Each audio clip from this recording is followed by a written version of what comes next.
A very good afternoon and welcome to The Big Story, where we discuss the hottest topics of the day and explain why it matters. I'm Haryanto, coming to you live from the Straits Times newsroom. Now, the Ministry of Finance released a report today studying the socio-economic characteristics of Singaporeans born between 1940 and 1979. In general, it found that each age group was better off than the generation before them. For example, if I'm in my 40s now, my median monthly income is $5,900. But my elder brother, who is just 10 years older than me, he would have made $3,500 when he was my age. Now have a look at the right-hand column for those in their 40s and the middle column for people in the 50s. To tell us more about the findings of the report, I have senior political correspondent Grace Ho with me. Welcome, Grace. Now, Grace, this is the first time that you're here on The Big Story. Indeed. Nervous? All right. Don't worry, don't be. We've got this covered, yeah? Grace, maybe as a start, if you could tell us, what is one or probably two things that struck you the most from this report? Well, if the report can be summed up in one word, it's progress. Progress made across 4 generations of Singaporeans, starting with those in the pioneer generation in the 70s, then those in the 60s, the 50s, and finally the 40s.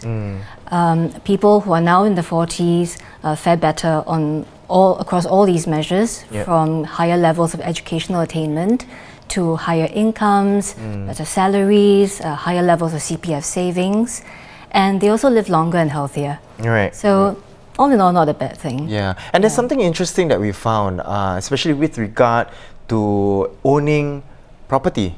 Right? Even though we see that there is an increase in better salary, like you mentioned, but in terms of owning property, it seems to have a little dip. Tell us more about that.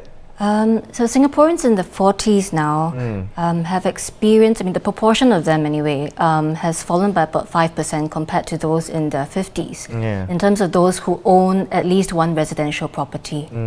There could be a number of reasons for this, so it's not clear at this point. It could very well be that some prefer to rent rather than to buy. Or it could be that more of them are actually living with parents in homes which are owned by their parents, because going by that measure, one is not counted as the property owner. But all is not lost, because those in their 40s are still very economically active. They're drawing a salary and they have many more years in which to accumulate their CPF savings. So there is the opportunity for them to actually purchase a flat, for instance, later on. And Chris, why is it important that the MOF conducts this study? What do they hope to get from this study here? Well, I think one of the findings of the studies is that family sizes are getting smaller, and fewer people having babies, fewer people getting married or getting married at a later age.